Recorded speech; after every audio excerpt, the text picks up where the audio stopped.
RDC Monde Télévision.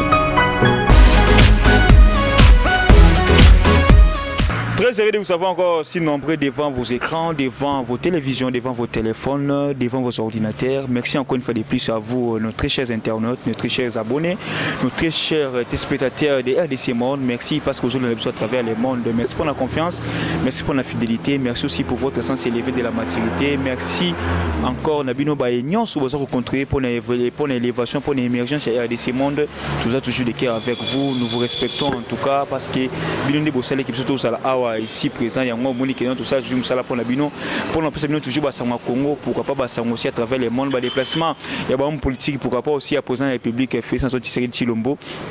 Oh yo lelo azabongo na kati ya mboka à Londres, alors lelo fait tiseke de Chilombo azabongo na kati ya mboka à Londres, ake ko sala nini, ake pona nini, ezala rencontre nini, tout ezali na motif nini, bande obalandi RDC Monde, en tout cas restez branchés, ezala toujours na kati ya RDC Monde ko zapete pour ensemble tout mec un peu sur la société politique oyo discours à président de la République a tout ko babongo na kati ya mboka à Londres, ezalaki pona nini, akene ko bakuna pona nini, pourquoi a soulever ma fort discours moko forte par rapport ya oyi a ça la constat ya kati ya politique mboka na biso o lelo a sali ngo na beaucoup to pa bimission na mpoatsa na kati ya mboka Londres kuna eza eloko mo penza ko kama pesa ko sala pasi par rapport ya discours ya chef de l'état na kati ya mboka Londres. Alors to mec un peu ko analyser ba séquence belé au chef de l'état lobby surtout mingi ba point saya o et toucher mingi population congolaise et toucher mingi biso aussi ba dans cette politique pourquoi pas aussi bino pe ba paisible citoyen mimi aussi ba de diaspora parce que la ministre président Tshisekedi azabon na kuna na kati il y a un pays moko ya diaspora où il bosse belé bosse soutenir Congo bilundi bo pesa ki pouvoir o yo lelo ezala en tout cas boza peine sengo ya komona ete mona mboka lelo za na tête ya pays, c'est toujours un honneur, c'est toujours une joie pour la population congolaise mobimba après avoir koleka na 18 ans ya combat, 18 ans ya marambo belé, 18 ans ya souffrance, 18 ans ya gaz, 18 ans ya ba massacre, 18 ans auto ezali bon caractérisé par ba bilan ya kambo na sapu ba fausse commune pour rapport ces guerre à l'est du pays où lelo guerre à est malembe que déjà ko kena ko sila malembe ba donner ça ko changer malembe ba information peut ça ko changer ya moni que non on doit toujours faire un effort ya kotonga mboka, faire un effort ya construire notre beau pays, faire un effort ya ko rendre encore Congo debout ya ko télémisa toujours conscience ya peuple congolais parce que ozali kola la te qui dit baté pas baté mboka, il faut to sungango mboka, il faut to loba o esengeli ko loba, il faut to télémela o esengeli ko télémela, il faut to encourager o esengeli ko encourager pas baté to kozala nyonso te to sala toujours pessimiste, au moins tout ça peut aussi optimiste total la nini mboko nza ko kende to uti opto kende wapi.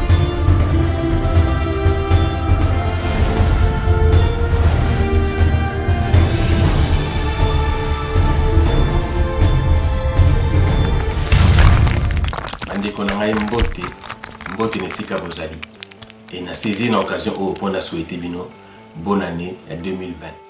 Bonjour Mbote Bandeko Mibal Pea Bassi à RDC Monde, Pea Mokin Mobimba. Bonjour mes chers compatriotes Bandeko Nanga RDC Monde. Na pesi bino Mbote Mingi. RDC Monde, et salami, il y a à peine une année. Le 1er février, nous avons présenté bilan il y a 2 ans. Il y a Don Abino na RDC Monde. Don Abisso na RDC Monde pour nos projets futurs. Événement n'est pas raté, les jours J, le 1er février 2020. La Congolais va y avoir doute, est-ce que aussi, est-ce que Congolais ressangana, est-ce que Congolais ressent les lots, est-ce que Congolais ressent confiance dans nous. Donc on détaille de le premier centime, la première centime entrée dans la caisse de RDC Monde, au Yobino Pesaki, ti na Oyasuka, il y a le 1er février. RDC Monde ezo panza poke, RDC Monde ezo fongola kesi, yo yenga ito chaki quelque chose na libenga Congo, donc toko panza toko lakisa. Oui, Congolais à la kisi que avec la confiance na Congolais musus. Voilà.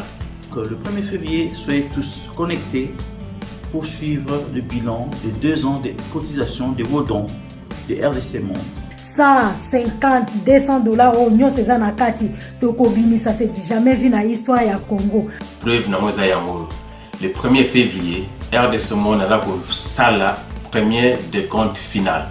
Nous allons présenter ça numériquement parce que nous allons vers la numérisation de tout et statistiquement pour voir ce que vous avez donné comme don pour le projet à venir. et kozala dit jamais vu na histoire ya Congo RDC Monde azoko publier RDC Monde azola qui ça combien o ya na libenga ya Congo to la kisi ke to koju ko sala confiance na Congolais. Nous comptons sur vous pour rester fidèles avec RDC Monde. RDC Monde Kakabou. Yango tolobi bolanda biso na RDC Monde TV. Kota na RDC Monde pour to consolider unité na biso. Kota na RDC Monde pour na to cimenter fondation na biso pour lobby to ko lia bambuma ya kitoko. Alors aujourd'hui tout ça na présence na Katamboka na biso mais to mec un peu ko sala banalise ou ya lobi bon na Katamboka Londres toutefois to ba que non descente ya président Félix na Katamboka Londres ezali bongo pour nous participer na sommet ya sommet ya Afrique ya Royaume-Uni Afrique par rapport à investissement au lelo Londres et yambié akitaki bongo dimanche le 19 janvier na Katamboka Londres pour à participer na katia sommet wana ya Royaume-Uni Afrique justement ils ont parlé mingi par rapport à l'investissement. Alors le chef de l'État a quelque prendre part pour nous représenter Congo na biso démocratique justement pourquoi parce que le Congo aussi a besoin des investisseurs pourquoi pas le tout le monde qui non investisseurs anglais ba EPA pour nous investir justement pour créer une entreprise pour mettre un peu Kolongola tout le chômage ils allaient élever jusqu'à ce que non le goût des Congolais beaucoup plus de jeunes bazana kata misala été baza ko chômer par rapport à manque ba misala alors chef de l'État azabongo kuna premièrement pour na motif wana ko kutana ko zala na kata sommet wana ya Royaume-Uni Afrique vous avez parlé sur investissement la grande investissement aussi tout le monde comment est-ce que la Grande-Bretagne soit Royaume-Uni ils ont libre par rapport aussi il y a quoi aider la République démocratique du Congo pour le climat des affaires autrement que non aujourd'hui au Congo tout ça a besoin d'un climat des affaires donc bah faire étant la lolenge le ngobani pourquoi pas tout le monde aussi commerce na biso entre biso na ba anglais tout le monde a commerce moko auto benga commerce moko avec beaucoup plus de partenariats donc donnant tout ça la bongo na marché moko oyo biso to pesi bango ba produit et puis tozo kanepe en sageli une opportunité pour justement pour nous longa bongo chômage eza ko dega eza ko menacer mboka na biso surtout beaucoup plus par rapport à la situation macroéconomique na microéconomique où le Congolais a besoin que non tout le monde a bon changement par rapport aussi à l'agrégat économique l'agrégat aussi bongo macroéconomique tout ça na chômage tout ça na taux d'échange tout ça na inflation jusque là Congo tout ça collecte ça ba mesure wana pour le moment eza ko sala moi pas si pas batté eza babilo remo tout ça collection pour le moment Congolais ko souffrir si ba agrégat wana auto beng ba agrégat macroéconomique on attend les binona tout ça na chômage tout ça na inflation tout ça peine taux d'échange.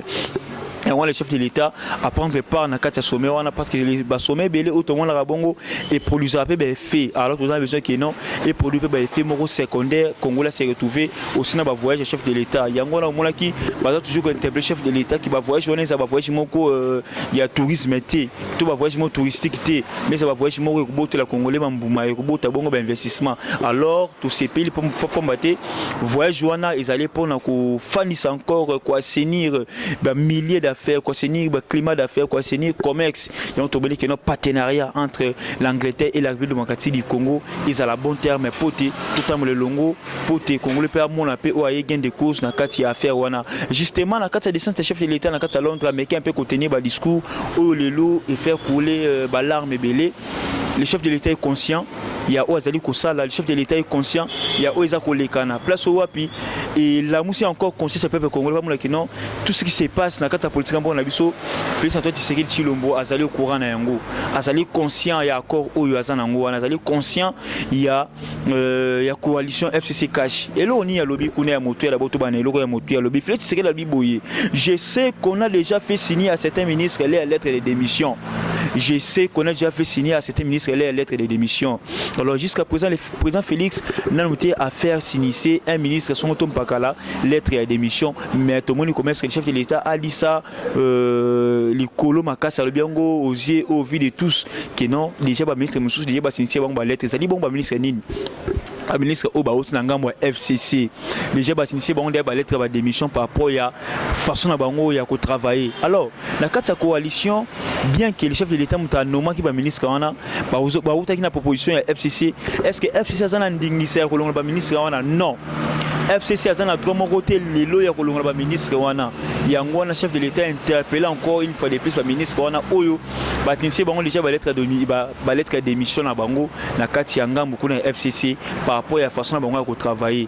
Alors le FCC a un besoin que non les lois bilan président Félix sa bilan moko négatif a échoué yango le monde que non ba ministre Bili bazana ba désobéissance ba ministre o bazana obéissance wana ko sala été non population s'est retrouvée il y a aussi été réussi chef de l'état à la totale déjà ba faire signer bango déjà ba lettre de démission donc ba otia bango panti likolo oya ko sala makambo chef de l'état ko to ça déjà ba kolongola ye mais toujours comprendre té na kata coalition to na kata ba ko ba signer ki wana pour la formation gouvernement ezalaki ke non soki ministre sali mbeba place ba signer ki ndé ba ko sala été alongwa to ezali ndenge nini or ezalaka bongo té na gouvernement ça ne se fait pas jamais comme ça et ça la marabongo té les ministres azala sous-tutelle ya chef du gouvernement qui est le premier ministre oyo bazako travailler en collaboration avec le président de la République.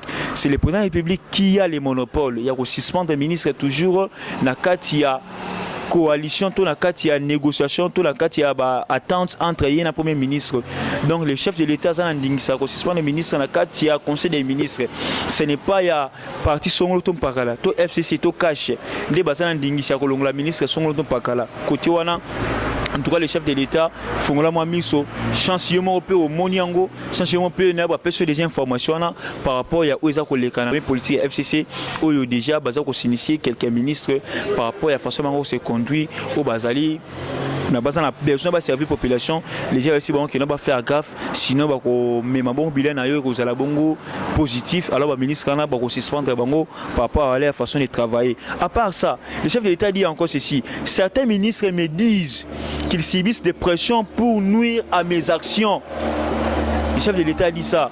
Certains ministres ont payé ça et information. Alors, le ministre, c'est le ministre Obaouti Nakat Nangambu, il y a FCC. Je prends à l'occurrence le ministre comme Willing Gopos. Willing Gopos, tout ça, la dernièrement, licence sur terrain, na sur des moutons popage, parce que bientôt les arbres inauguration nango. À part Willing Gopos, le ministre basé à Thomas Loire le Saint-Jola. Pour une crise créée entre les étudiants et Nikine, n'a pas professeur, bon, les lobes étudiants qui va bien dans Libanda. Alors, la personne qui est à la base, c'est Thomas Loaka. Willing Gopos, ça n'a pas d'infrastructure, mais les lots, t'as la bilan d'infrastructure. Depuis Willing Gopos à côté, jusque-là, ils ont d'abord négatif. À part ça, tout le ministre est belé sous son ministre à portefeuille, les lots, depuis le chef de l'État Bassina Kiango, jusqu'à présent, n'a noté, ils ont exécuté. Le ministre à portefeuille a bloqué l'ordonnance. Les lots, tout le monde commence que le premier ministre a se met trouble entre vice-ministre chargé de la justice. Na vice-ministre chargé de l'intérieur, Gilbert Kakonde, la ministre de la justice wana, bazala mo ba confusion par rapport à ba tâche na bango. Alors nous sommes ça créer toujours où tout le monde a bongo ba mésentente na kati ya gouvernement pour te ba nuer na ba son chef de l'État. Déjà lorsque ba ministre entre et bazako bunda, alors ils a déjà c'est déjà image à gouvernement bon là que non ba travailler bien na kati ya gouvernement. Pourquoi? Parce que bazako oui la bongo répartition ba tâche. Alors les vice-ministres chargés de l'intérieur est habilité au sala musala ou il y a justice au sala par rapport au gouverneur parce que ba comme état ba gouverneur ils allaient bon charge des ministres chargés de l'intérieur. ndenge nini ba repesa on a kata ministre de la justice wala mtapeki batache ezali bon premier ministre tout ça ils ont créé toujours ba mésattentes yango le moni que chef de l'État a gagné sous likolabi que non certains ministres me disent qu'ils subissent des pressions pour nuire à mes actions. Alors ba ministre na ba aussi bi ba pression na bango par rapport ya ba famille politique na bango ya FCC. Alors sans que tout santé FCC bazana mandat moko ya ko faire nuire Félix Tshisekedi papa ba action na ye pamba tebi que non soki Félix alongi mandat oyo et il y a bon kozala malamu makasi pe bon la que non 18 na bango nous ba ça qui le côté. Alors dans 5 ans Félix peut encore faire mieux mais azana banani tout autour de lui.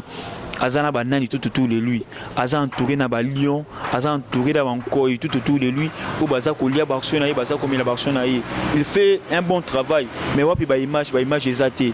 Pour preuve, le ministre de la communication azana ko mona na pété na kati ba télévision pour parler s'il est bien fait, s'il est bien réalisé chef de l'État. Wapi le ministre de la communication là tout le monde Jolino Makelele ou te bon ngambo cash. Comparer un peu bilan na yo, comparer un peu votre façon de faire des choses entre vous et Lambert Mende. Il y a une différence moi ma casse. Pourquoi? Parce que la même était toujours là présent pour que le babola mouillant sur Kabila a été moukié, ils étaient toujours là pour la population qui non tala Kabila Salibou, tala Kabila Salibou. Quelque part aussi c'est bien, c'est d'abord pour la visibilité du chef de l'État et c'est pour la communication. Parce que le chef de l'État a besoin de la communication. Il faut mettre en contact la population et le chef de l'État par rapport à la communication. Communication, c'est le pont aux chef de l'État et la population. C'est la communication. Mais la population, les gens comme mon bongo communication, il y a chef de l'État. La population va sentir en côté. Mais c'est Julien Makelele, Salam, Salam, Lengue, Longobani, et puis l'année le Koula, la mer amène mais dans les bons sens. Par rapport à l'action, où il y a Bané Koloba. Par rapport à sa façon de défendre Kabila, on ne les voit pas, mais c'est Julien Makelele. Les ministres Bozawana pour soutenir le chef de l'État. Il y a un que non, Talara place mon président Félix Ayoko Timbe sous Nassima, qui n'a pas ministre, mais aussi subi la pression. Le chef de l'État a fait plusieurs descentes sur le terrain, mais on a vu aussi aucun ministre. Le ministre va s'alara rater. Le ministre va s'alara rater. Tout autant le la place est belé, la régie des autres places à qui pose la première pierre, il n'y avait aucun ministre. Tant que Kitaki na place où il boule boucana kuna, côté Nikini, côté tendance, ministre va s'alara quitter. Tant que Kitaki n'a zappé, ministre va s'alara quitter. Tant que ça va laisser belé sur le terrain là, il n'y avait pas les ministres. Et puis bon conseiller Niki non, quand le chef de l'État qui était sur le terrain, on voit là-bas bateau FCC ministre pour une réunion. Tout ça, c'est aussi une façon qu'on nuirait pas président de la République. Alors le président de la République n'est pas resté silencieux à qui a Gangango na Katia Londres. Mais pourquoi aussi qu'au Gangango tout le problème na Katia Londres? Pourquoi pas le dire ici à Kinshasa? Pourquoi pas le dire ici au Congo, chef de l'État? C'est ça aussi les grands problèmes. Parfois aussi on traite vos traiter par discours, c'est comme si ça par discours ya Kobanga. Là-bas à l'étranger, le Maram Soussou, Sopoye Arabe Maram Soussou. Là-bas à l'étranger, vous aviez dit que non, vous allez déboulonner. Arriver ici à Kinshasa, au combien encore que c'est justifié? C'est ça aussi le grand problème. Il faut rester correct avec vos discours, chef de l'État. Vous êtes les garants de la nation. Il faut y avoir pouvoir aux Anango, vous en avez pouvoir aux Anango, vous en pouvoir, il y a sa discipline, plus on sur la discipline et Zali. C'est ça le rôle d'un chef de l'État. Justement, tous ces pays, pourquoi aussi, dans Londres là-bas, vous n'avez pas aussi donné au salib éloge et pas pour laisser ça en AOT. C'est comme ça. Parce que chaque fois, à chaque discours, on peut toujours éloge, n'a pas laisser ça en AOT. Mais pour la première fois à Londres, on s'est taire. Pourquoi? Parce qu'au Timbeli, il y a encore ambiguïté. Ils ont beaucoup plus d'ambiguïté tout autour de vous, tout autour de votre communication, tout autour de votre cabinet. Chance au Timbeli avant que tu commences à 5 ans, avant que tu commences à 3 ans, justement les 24 euros que ça une année à pouvoir. Alors le bec 2020, ce sont des années des abonnés d'action. Tu as aussi plaqué nos actions puis à ma case Salema. Pourquoi aussi n'a pas mis ma grande action qu'au 4 coalition entre eux et FCC. Au Yomoro Yoki, Yomoro lobby déjà awa, l'élément essentiel lobby que non certains ministres me disent. Mais les ministres vont y aller, les ministres na FCC parce que tant que comment on va monter ça, les ministres FCC vont y aller, ça y est que non, parce que subir la pression zali que non, parce que le bacal pour courir. Pression zali que non, ou échouer dans quatre mandats na yo. Chance vous-même, vous êtes conscient, pas plus d'informations là. C'est ça aussi les grands problèmes, c'est ça aussi les grands soucis. Et pour le but que non, je sais qu'on a déjà fait signer à certains ministres les lettres de démission. Mais nous sommes où? Donc, c'est Kabila maintenant qui fait signer à ces ministres-là les lettres de démission. Parce que c'est Kabila qui est l'autorité morale de la FCC. C'est Kabila qui avait envoyé les listes ministrables. Et puis, il y a puni, il y a changé, il y a CP5. Alors, on a une sincère, on a lettre, on a l'émission à part Kabila. Parce que Kabila a senti au moins le changement par rapport à mandat. Il y a quand même un changement.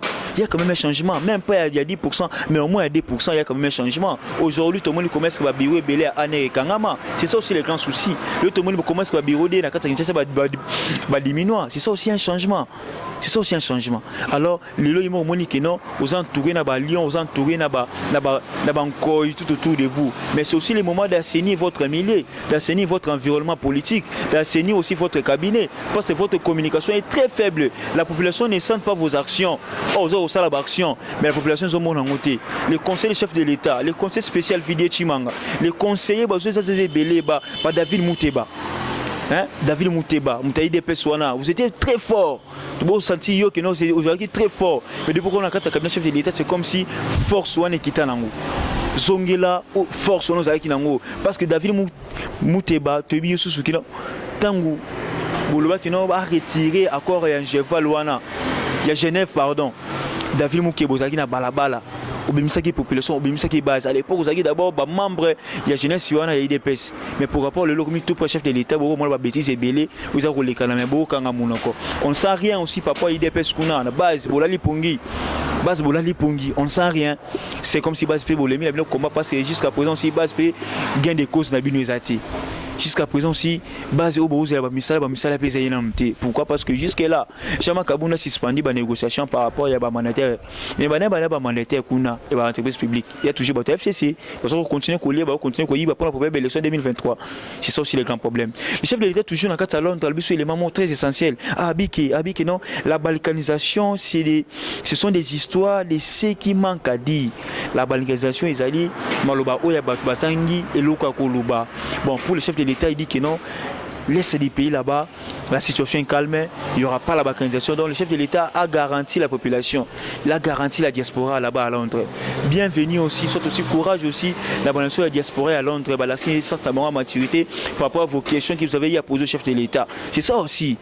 Il faut toujours pousser à conscience à pouvoir à conscience à bateau baza tout autour de lui à conscience à bateau baza kozinga ya bateau ba travailler na ye le chef de l'État a lutté contre la balkanisation avec non balkanisation c'est l'histoire ya baye o bazangi biloko koloba donc c'est que le chef de l'État nous réaffirme et nous affirme que non il y aura pas balkanisation en pleine démocratie du Congo bande balandi de ce monde. En tout cas, c'est un peu ça.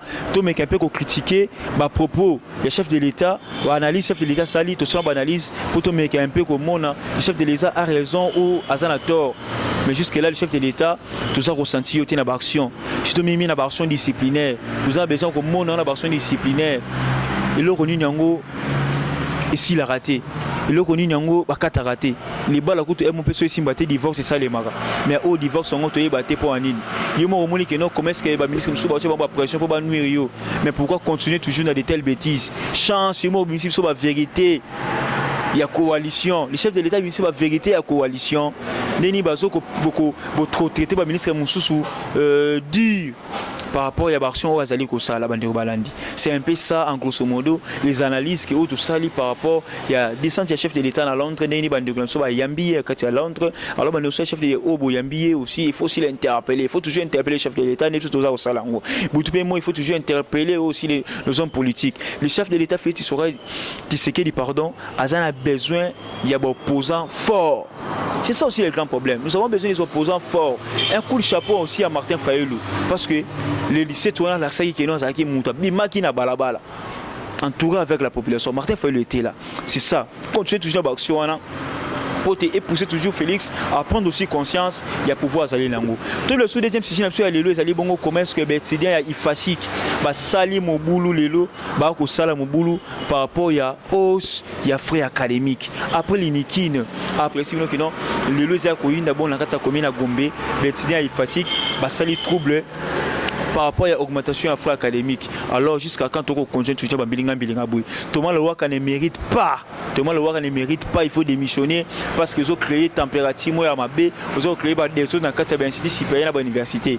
Tout ça recompte toujours un mandat Félix. Alors pour preuve président Félix, bateau batini bamba désobéir avec le yango était Thomas Lewaka té. Thomas Lewaka yéwanate. Ils ont créé trouble. Si bah sans peu étudiants, déjà ceux qui étudiants baso représenter une grande partie à jeunesse congolaise.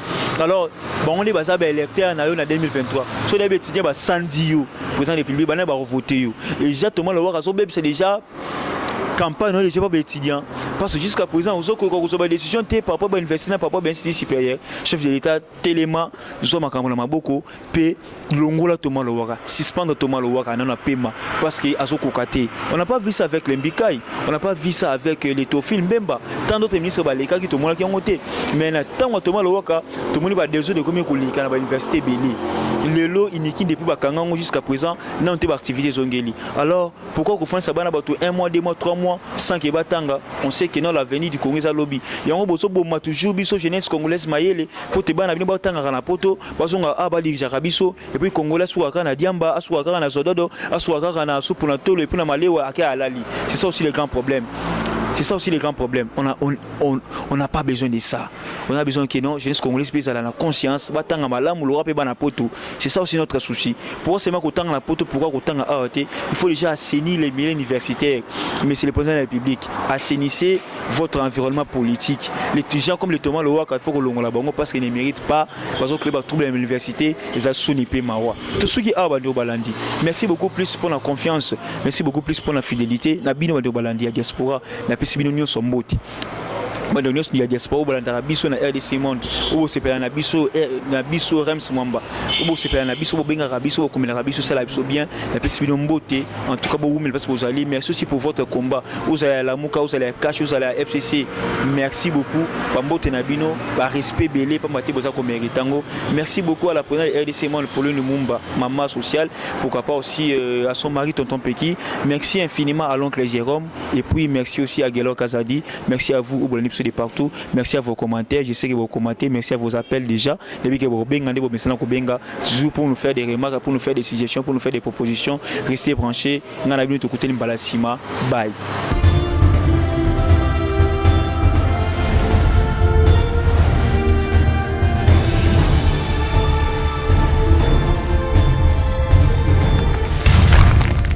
Andeko na ngai mbote nesika bozali. Et na saisi une occasion pour nous souhaiter bonne année 2020. Bonjour Mbote Bandeko Mibal Pea Bassi à RDC Monde, Pea Mokin Mobimba. Bonjour mes chers compatriotes Bandeko na RDC Monde. Na pesi bino Mbote mingi. RDC Monde, et ça l'a mis il y a à peine une année. Le 1er février, nous avons présenté bilan il y a 2 ans. Il y a Don Abino na RDC Monde. Don Abisso na RDC Monde pour nos projets futurs. Événement n'est pas raté, le jour J, le 1er février 2020. Congolais va doute, est-ce que aussi, est-ce que Congolais Rosangana, est-ce que Congolais Rosa les Lomobo, est-ce que Congolais Rosa confiance dans nous? Donc on détaillé de le premier centime, la première centime entrée dans la caisse, il y a RDC Monde, Oyobino Pesaki, Ti na Oyasuka, il y a le 1er février. RDC Monde ezo panza poke RDC Monde ezo fongola kesi yo yengai to chaki quelque chose na libenga Congo donc toko panza toko lakisa oui Congolais à la kisi que avec la confiance na Congolais musus voilà que le 1er février soyez tous connectés pour suivre le bilan de 2 ans de cotisation de vos dons de RDC Monde. 150, 200 dollars au nyo c'est na kati toko bimisa c'est jamais vu na histoire ya Congo. Preuve na moza ya mo. Le 1er février, RDC Monde a ko sala premier décompte final. Nous allons présenter ça numériquement parce que nous allons vers la numérisation de tout et statistiquement pour voir ce que vous avez donné comme don pour le projet à venir. Et kozala dit jamais vu la histoire ya Congo RDC Monde azoko publier RDC Monde azola qui ça combien o ya tena libenga ya Congo to la kisi ke to koju ko ça la confiance na Congolais. Nous comptons sur vous pour rester fidèles avec RDC Monde. RDC Monde Kakabou. Yango tolobi bolanda biso na RDC Monde TV. Kota na RDC Monde pour to consolider unité na biso. Kota na RDC Monde pour na to cimenter fondation na biso pour lobby to ko lia bambuma ya kitoko.